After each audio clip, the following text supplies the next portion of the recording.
Hello and welcome to the Travel Fuel Podcast. This is your host, Todd Duplain. We're the show for the person that has a travel bug but maybe doesn't know where to go or where to start. I'll share all the details of some great trips I personally researched, planned, and gone on, with tips for activities, great coffee spots, and awesome restaurants. If you want to follow these details as a blueprint, it's basically planned out for you. Or at the very least, I hope you find some inspiration for your next adventure. On this episode, we're going to discuss a trip to Jackson Hole, where we explored Yellowstone, Grand Tetons National Park, the Snake River, and more. Today, I'm joined by my friend Wade Calvert. What's up, Wade? Not much. How you doing, man? Good. Thanks for joining back again. Wade was on the first podcast we ever did, right? Yeah, happy to be back. That was first time was a lot of fun, and looking forward to sharing some memories on this trip as well. Absolutely. Let's do it. So the two of us, along with our friend Scott, we did this trip, one of our annual guys trips. We try to do this every year. We went on this trip on a Monday through Friday, and last year in the last week of August leading into Labor Day. So kind of Monday through Friday, got back, and then had that weekend and the following Monday off to reacquaint ourselves with our families. Which was an awesome way to do a trip, getting the extra day on a Monday, coming back, first off having the weekend with family and kids, and then just that extra day off. It ended up being kind of a hidden secret or a hidden gem, if you will, for a way to travel. So if Definitely. we can try to do it again, that's probably the best week to do it. Absolutely. That was kind of on accident, but it worked out. So anyhow, so how did we get there? But over 1,000-mile drive. So that obviously is not going to be working. So Jackson Hole actually has an airport. You can fly directly into it. So really was a no-brainer. You can fly nonstop from LAX, but if you can avoid LAX, we always like to because it's the biggest cluster. I've talked about it on previous podcasts, but we found that you can fly from the Santa Barbara airport to Jackson Hole, and there's like a 45-minute layover in Salt Lake. So all that time you're going to save not dealing with LAX, it was still worth it to have that really short layover, although we encountered some issues before we even got going. So yeah, it's basically a sheer and utter disaster is a good way to describe it. So in theory, flying out of Santa Barbara is great. Small airport, easy to get in, basically walk right on, makes for an enjoyable start to the trip. So we started heading up there in the morning sometime. I think our flight was mid to late afternoon. And initially the game plan was, why don't we just go up? We'll get there early, check in, or maybe we can grab a bite to eat in Santa Barbara. So we're driving up. And apparently the night before there was some type of a cargo plane that had crashed on the runway. Yeah. Nobody got hurt, fortunately, but they delayed our flight. Yeah, so I got the notification that the flight was being delayed. And then, okay, well, let's just go and see how things are. We'll figure out if we need to adjust or whatever the case may be. So we get all the way there, walk in, carrying all of our bags, we park, get up to the gate, and the entire airport shut down. Yeah. They're not letting anybody leave, no flights. And I think, was it Delta that we were flying yes. on? So it was on Delta, but I guess because of the size of the airport, they didn't have access to Delta's main computer system to book us on another flight at a different airline. So they gave us the 800 number to call. Fortunately, we live in Southern California and we have multiple options available to us, right? Whether it was Santa Barbara, LAX, or Burbank. And we were able to basically jump on the phone with Burbank to try to find some new flights and hopped in the car, rallied down there on hold for 40 minutes as we were trying to work through it. And long story short, we got onto another flight same day. I think it was got us into Jackson an hour later than we were originally scheduled, something like that. Yeah, worked out just in time. What a way to start a trip, though. Yeah. Oh, no. All this anticipation and buildup, and it's going to get delayed a day or two, but we made it. So, Jackson Hole Airport, the only commercial airport in the United States located within a national park. First impressions when you got off the plane. First impressions. So one, after that start, the anxiety that built up and the stress of figuring out how we were going to even get there, to finally getting on the plane, coming in or descending for the landing, and you just see these majestic, the Tetons in the background. We landed and it was basically the sun was setting. Yeah. It was just this picturesque scene, and I mean, unlike anything else, I mean, that airport is absolutely beautiful. The backdrop, the sun setting, it really was just a fantastic entry to, our trip. Welcome to Jackson. Yeah. And then we go in the airport. First thing I see is a bear spray rental sign. So kind of, it's going to be a good trip, right? Yeah, exactly. So it's probably, the airport's probably smaller than Santa Barbara even. So grabbed our bags, and then it was like an easy 15-minute shuttle ride into town, grabbed the rental car, and headed over to the motel. We ended up staying at the Mountain Modern Motel is the official name from it. It's really cool little boutique motel. It's on Broadway, a couple blocks right from the famous Jackson Town Square. Puts you 5 blocks from Snow King Mountain, 10 miles from the Grand Tetons National Park, and like 55 miles from the south entrance of Yellowstone. Rooms were cool. Right? Yeah, great rooms. It was like you just mentioned, I mean, great central location, walking distance to restaurants and the town square and shops and everything. So really easy. You didn't have to jump in your car. Pretty ample parking. I mean, that was easy. They give you a little parking permit, and usually it's no problem finding a spot. But great location. Definitely made for people that are there hiking, or if you're in the winter season, snowboarding. They've got racks and stuff inside of the rooms. You could toss all your gear, hang it, clip it, whatever you need to do. So that was pretty nice. Made things easy. Bunk beds. I think they slept like 4 to a room. Yeah, it was 2 queens on the bottom, and then above each queen was a bunk bed. That's right. So I guess you could probably have like 6 people in there, but it's cool to have it like that when you're traveling. 3 dudes don't want to share a bed, or whatever it is, a group of friends that don't want to cuddle up. So just remember the ceiling's a little low if you're on that top. Yeah, exactly. Well, luckily Scott drew the short straw, so he got to sleep on the bunk for the time, and we got to spread out in the queens. But it was a really cool setup. I think he only hit his head once when he got up to charge his phone, but yeah, watch out for that. Live and learn. So checked in. It was kind of evening time. Headed down to Liberty Burger for the first dinner of the night, and it's pretty great. It's pretty great, and I'm pretty sure we just destroyed that menu. Yeah. Right. We got the thick like a Western burger or whatever. What was it? Sidewinder fries, the curly fries loaded with queso blanco, pico, jalapenos, crumbled bacon, and some milkshakes to top it all off. You just got a carb load for the next day, right? Get ready. So. Active trips, you got to be fueled up. So definitely. So that was kind of getting there. Started off shaky, but we made it and had a stuffing of a meal that night, and then. And real quick on the Liberty Burger, that's there's an upstairs to the place, which is pretty cool. Yeah.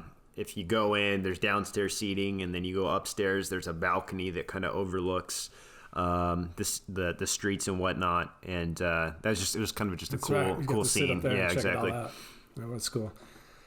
So then that was Monday, and then Tuesday morning, it was our first sort of full day there, and we had mountain biking planned in the Tetons. We went with Teton Mountain Bike Tours. Got to get our caffeine first, so I'm a nitro cold brew enthusiast, and we hit up Cowboy Coffee. Was our first search for that, and pretty legit, right? Yeah, it was a really good spot. I feel like all these kind of mountain towns or whatnot, the staff in the coffee shops, they're always like the best people. Yeah. Everyone was real friendly. Great way to start your morning, get caffeinated up, and the breakfast burritos were really good too. Yeah, definitely made a nice base to go on this ride, and they took us out to Spread Creek Trail, which I don't know if it's technically inside the Tetons. It's on the other side of like the main highway, but it was cool. Depending on how much of a mountain biker you are, it was pretty novice. There was like a family with us and some other people that were pretty new to it. So it wasn't a real strenuous ride, but at the same time, that was kind of cool because it gave us a chance to slow down and instead of ripping through and just kind of take it all in, like the beauty that we're just in the middle of. Yeah, I think that's one, maybe that's the positive side of looking at it, right? Is forcing us to slow down. And I mean, definitely the beauty all around you it's magnificent. the trees, the mountains, everything. For the mountain bike ride, the one thing I would maybe suggest is if you are looking to go on it, if you have a group, see if you could maybe set up a private group or a private tour, and you can give them kind of the level that you're at. Because the one thing that I found frustrating, I don't even mountain bike ride a lot. Like right when we were getting into the groove of a trail, the lead guy would almost slam on his brakes and create this chain reaction, and all of us having to stop every almost 100 yards, it felt like. Yeah. That was the one thing that was a little bit frustrating. But then, I mean, the single track sections we were going through, a lot of fun. There was one part, the wall, I mean, basically having to keep your pedals level. You feel free to jump in with whatever mountain biking terminology, what the right thing is. Long story short, there was one section where it was single track, and you had to do that because you couldn't pedal down because the wall was right there.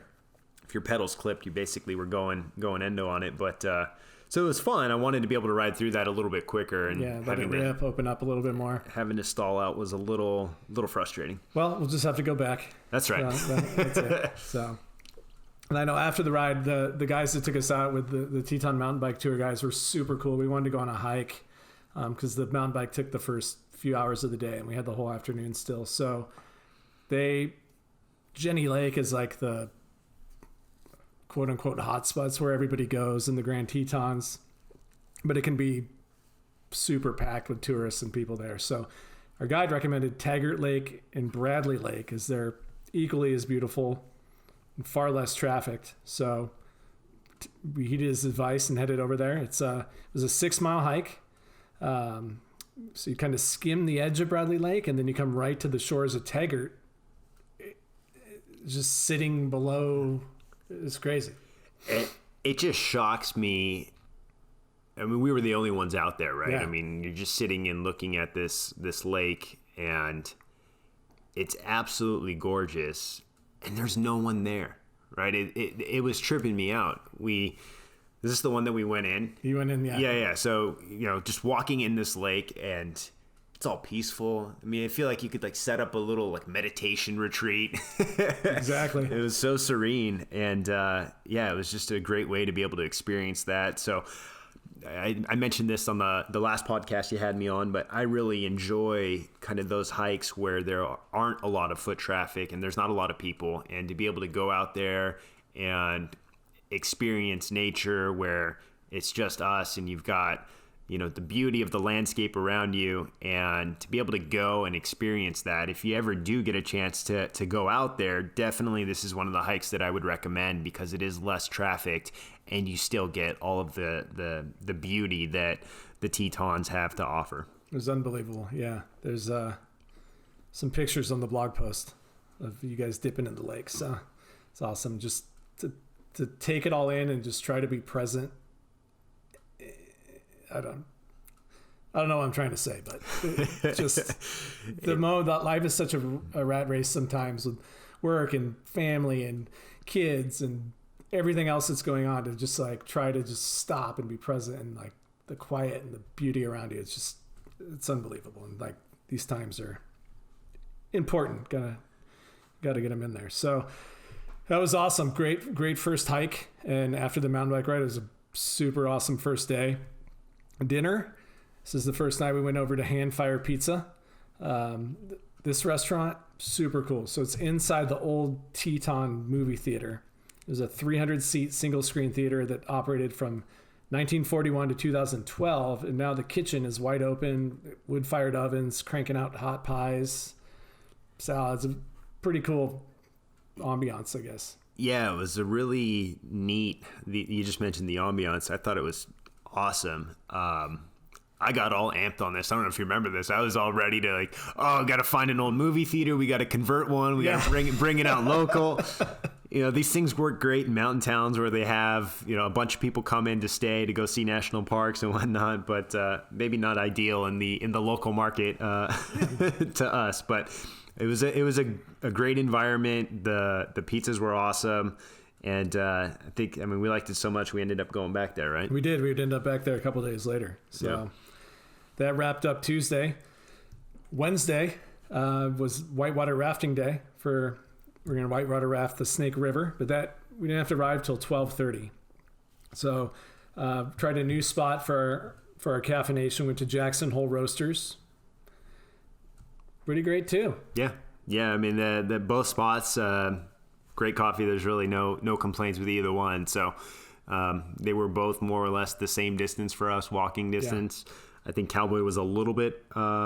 First Cowboy was a little further, but I mean, it's another block. So if you're staying kind of right in that general area, you've got some great options right around you. Yeah, I think maybe the one difference was Jackson Hole Roasters was more, you get more of like a sit-down breakfast. Yeah. Where Cowboy was more like the breakfast burrito sandwiches style for the food side. But they both had great coffee and Todd approved nitro cold brew. So, and I know, so we didn't have to be to the Whitewater office until 12:30, and we wanted to see some moose. Right. So this was our moose hunt morning.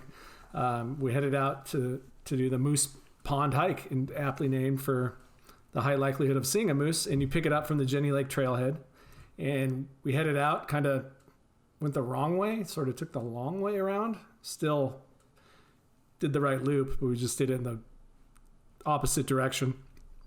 Heard some rustling in the bushes. Yeah. I mean, it ended up working out well that we kind of went the wrong way, taking the longer route to get there, because timing wise, it ended up being a really cool experience where it was just the three of us again on this trail, and one hear these random noises and then see the bushes kind of rustling. So we got kind of perched up on a rock. Right. And we're watching as the rustling gets closer, and had the bear spray ready. Wasn't sure what it was. yeah. Right. Just hearing noises. Not sure. I don't know what a moose sounds like. I don't know what a bear sounds like. And that was just awesome to be able to see, the moose pop out there, little baby moose, and what is it, calf? Yeah. Mama moose. And then the calf. Mama didn't really see us. I don't know if that was probably a good thing. She might have been pissed. The calf did. He stared us down, and then he took off after his mama. But it was cool. It was like mission accomplished. Yeah, it was check that off the list, right? Yep. Moose Pond is appropriately named. Yes. So that did that and hustled over to the Teton Whitewater office, and we had the classic Whitewater trip planned. We skipped lunch because Scott said they were going to feed us, and they didn't. But then I researched it after. They feed you breakfast burritos if you go on the morning one. Oh. But not in the afternoon. So. Gotcha. We were starving, but that would actually play well later in the day. So where we ended up going. So there's a couple different options. They have it's called like a slam boat, where you can go on this smaller boat, but we just did the classic Whitewater. It was like a 16-person boat. I think there was about a dozen of us in it, so we had a little bit of room. It was a 45-minute drive on an old school tour school bus. It's cool. And then the float portion was 8 miles. Took in, there's bald eagles, osprey, mountain goats, and it was a cool variety on the water. It was a little calm. They let you jump in, I think, a couple times. Yeah, there's some good slow down where you can jump in, swim for a little bit. Pretty crisp. But then you jump back out, and then there's some fun little sections, some tactical sections of the river to be able to go through, which was a blast. I'd never been whitewater rafting before, so it was good. Got a little feel for everything. Yeah, they had some solid class 3s, which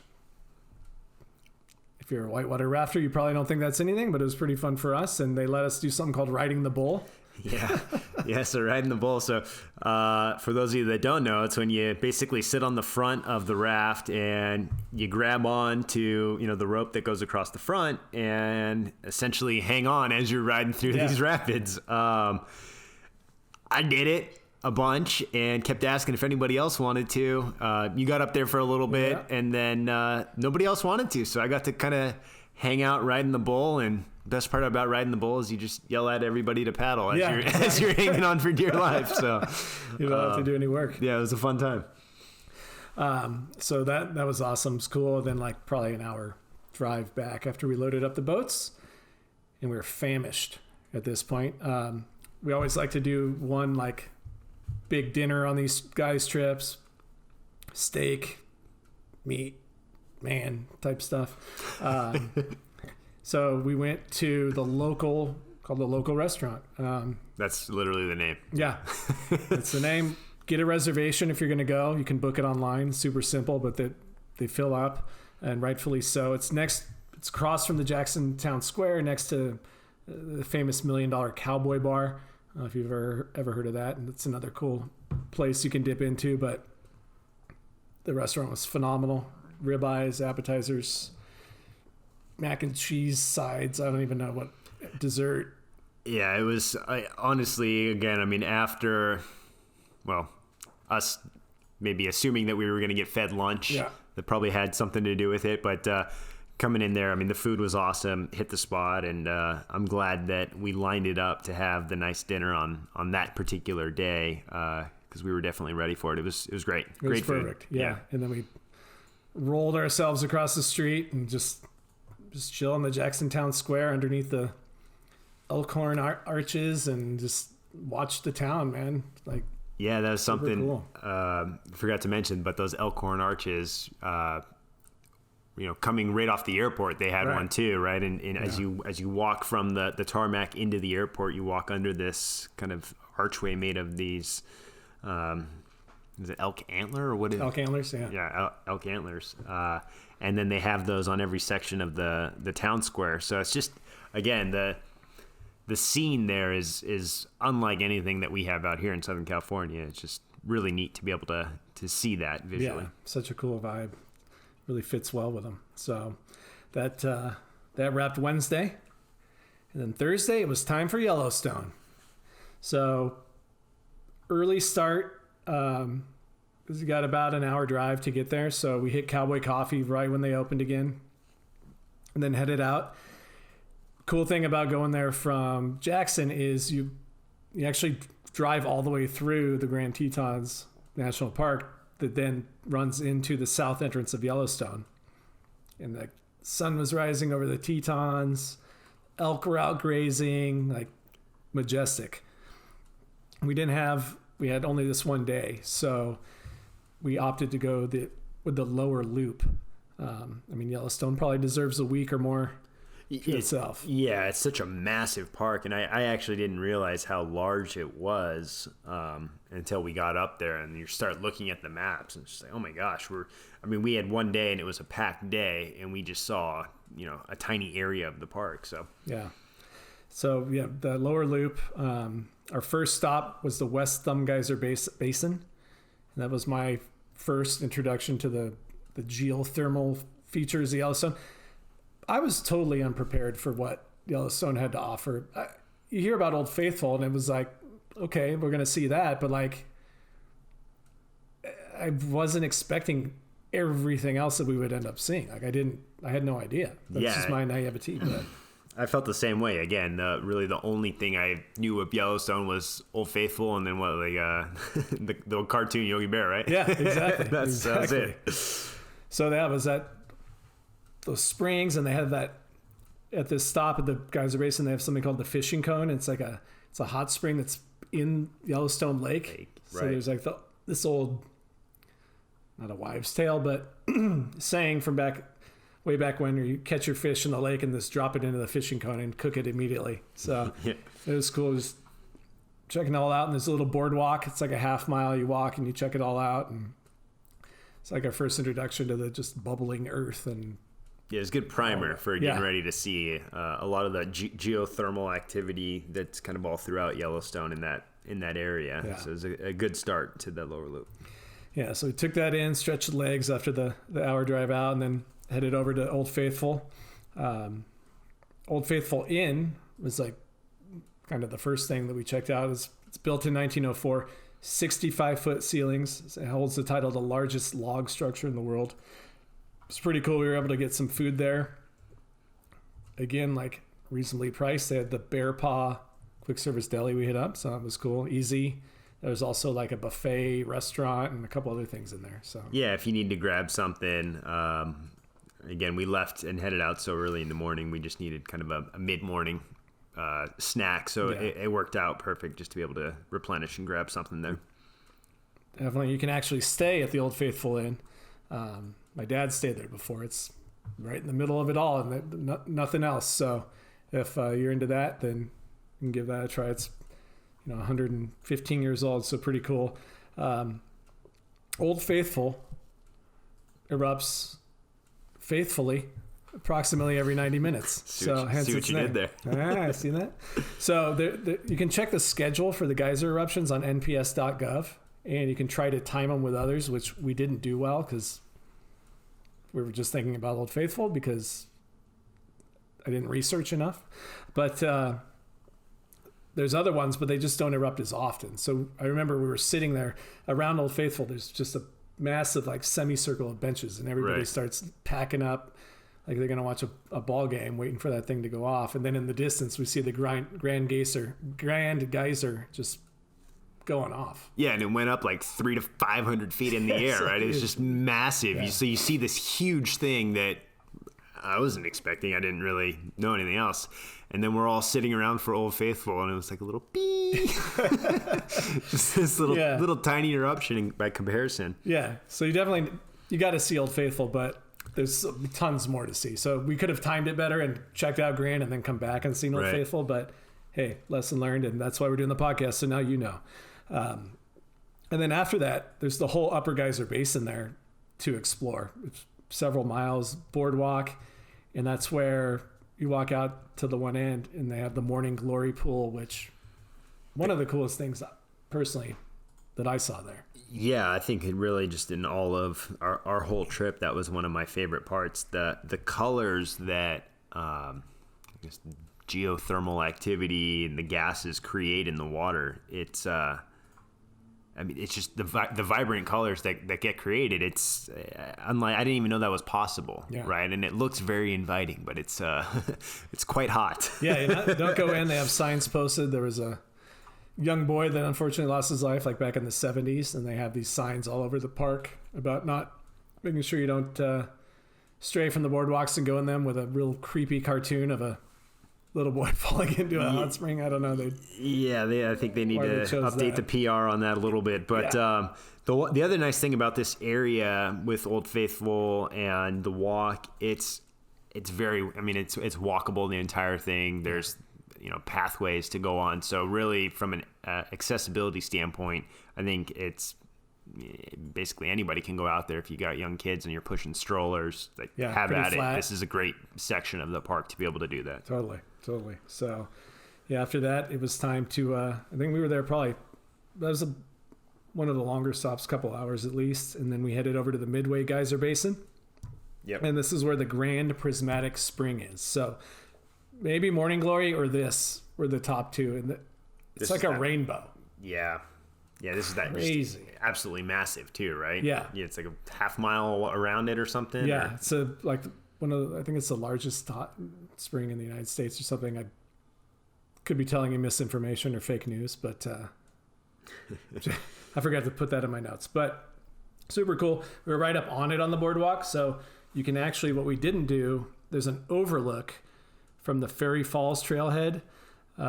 We didn't plan for it or think we saw it when we were driving by, but didn't quite think we might have time for it, but it gives you a little better vantage point as you can like kind of get above it and look at it from more of an overhead view. But the perspective we had was still great. It was just literally like every color of the rainbow on that thing. Yeah, it was pretty cool. And again, this is another one too that's very walkable and short. Yeah, short, easy, kind of just walk around it.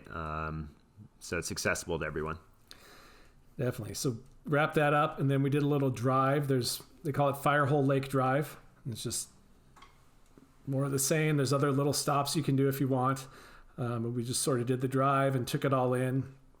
And then we stopped at Gibbons Falls.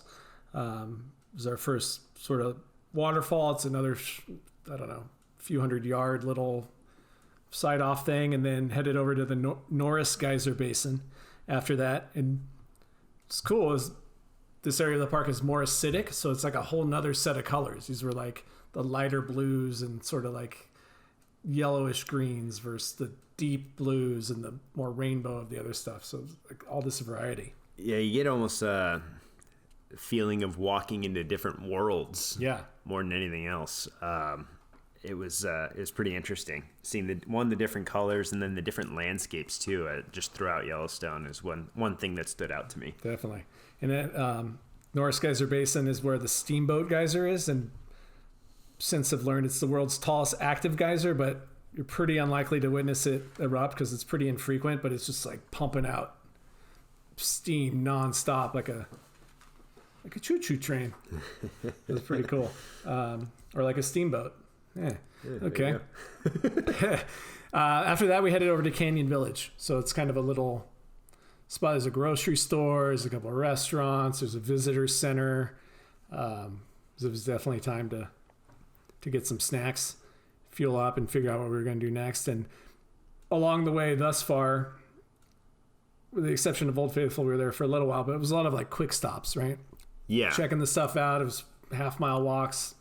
You've seen what you see, and you go back. And a lot of it, yeah. I mean, you're hopping in the car, you're driving from section to section. That's how large the park is. It's a lot of car time, and then get out to experience the different areas. So yeah, up until this time, it's half mile out or a mile out and back. So nothing major. Just being able to see the quick geysers and different things of that nature. Yeah, and at this point we were ready to do a little bit kind of a longer hike we like to do. So forest rangers, super cool there. Talked to them, gave us a great recommendation. Drove down just a little ways from Canyon Village to the Uncle Tom's parking area. That's where we found our first bison, just chilling. Yeah, he was just relaxing, hanging out.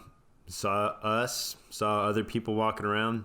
He didn't care. He wasn't moving. Didn't care a bit. So parked and then sort of crossed the road there. And that's where we began our hike with the signs up of the recent bear sightings, and the trees were all clawed. Yeah. First off, when we, to back up, when we're talking to the ranger, it's a good hike when he says, "You guys have bear spray on you, right?" Yeah. Exactly. And we saw why we would want it. So we headed in there, and it was like sort of through like a little, I don't know, prairie type landscape and the trees. And then you sort of like come around and it starts to look more like the moon. It's a little bear crap on the ground and real quiet and smelling the sulfur. It's a little creepy. Yeah, a little creepy. It reminded me of, if you've seen Lion King, the elephant graveyard. You're walking in. You guys were in front of me. I'm in the back. And you got the ranger kind of echoing in my mind. You guys brought bear spray, didn't you? Then you've got, the signs with the last bear sightings. And as you walk through to start this trail, there were these trees, and the bark had just been basically scratched off by bears. And you guys are in the front. I'm behind. It's the three of us and nobody around on this single track lane. So about every 3 steps I'm turning around looking behind me. But no, it was a completely different scene, and the landscape completely changed from prairie to almost that, when we got to that sulfur area, no vegetation, nothing. It was stinks. You smell it. Really interesting. Came around, there was Clear Lake, super cool, and then Lily Pad Lake. It's just like thousands of lily pads everywhere. And then we loop around you kind of come out of that landscape, and then you're on the South Rim Trail along the rim of, they call it the Grand Canyon of Yellowstone. And that was just a whole other thing there's Artist Point. And then it was at this point I figured out why they call it Yellowstone. Yeah. All the Yellowstone, right? Like pink and yellow, just massive canyon. And you continue along that rim trail, and you get views of the upper and lower Yellowstone Falls. It was like,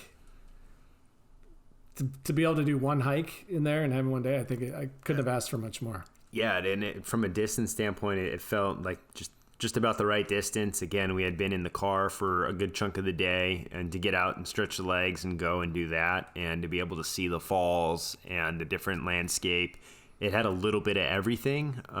So definitely would recommend that for anybody that's on a short schedule, similar to us. If you had one day, it was perfect to tie that in. Sure was, yeah. That was sort of the last out of the car, and we did the final stretch was driving through the Hayden Valley on your way out. And this is where you hear about bison jams. We didn't experience one exactly, but yeah, there's times where there'll be hundreds of bison just running down the highway, and all the cars are stopped because they've taken it over. We saw hundreds of them grazing and everything else out on the side until all of a sudden the car in front of us was slamming on its brakes because there was one just strolling down the middle of the street. Literally, basically walking the dotted yellow line, right? He just wasn't veering off to the side of the road or anything, but taking his sweet time down the middle of the road.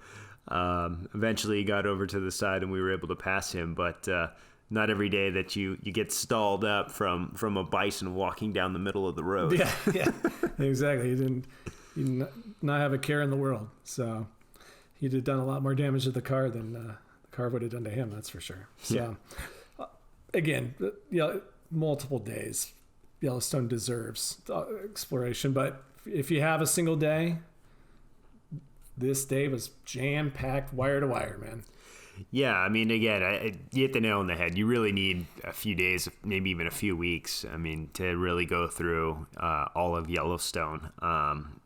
But on a short time crunch like we were on, I felt like this was a great way to kind of check off some of the must-haves. Even though Old Faithful is probably my least favorite part, I feel like it's something you have to do, right? Yeah. If you go to Yellowstone, someone's going to, oh, did you go see Old Faithful? Yeah, I saw it. Yeah, exactly. And I got to see a lot of other really cool stuff too. So make sure that if you go, not only to just see Old Faithful, but really try to get in as much as you can while you're out there, because there's so much for the park that the park has to offer. Tremendous amount. And that lower loop, I think, gives a great variety of just everything it has to offer. So that was that. Good day in Yellowstone. We headed back. There's this thing we discovered in Moab, these little mountain or resort towns that you wouldn't think of eating sushi tend to have great ones. We couldn't get into King Sushi. I'm going to mention it anyway, but we didn't want to make a reservation, which I would recommend because we didn't know what time we were going to be back from Yellowstone. Right. And it was like a 2-hour wait. So next time, but we went back to the Hand Fire Pizza for the second time, and it was fine. Awesome again. Souvenirs, toys, all that for the family. And then we called it a night.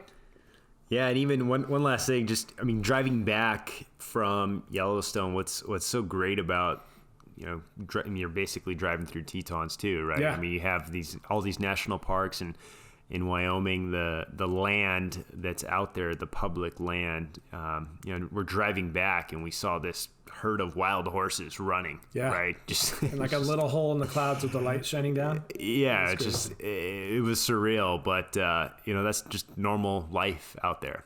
Yeah.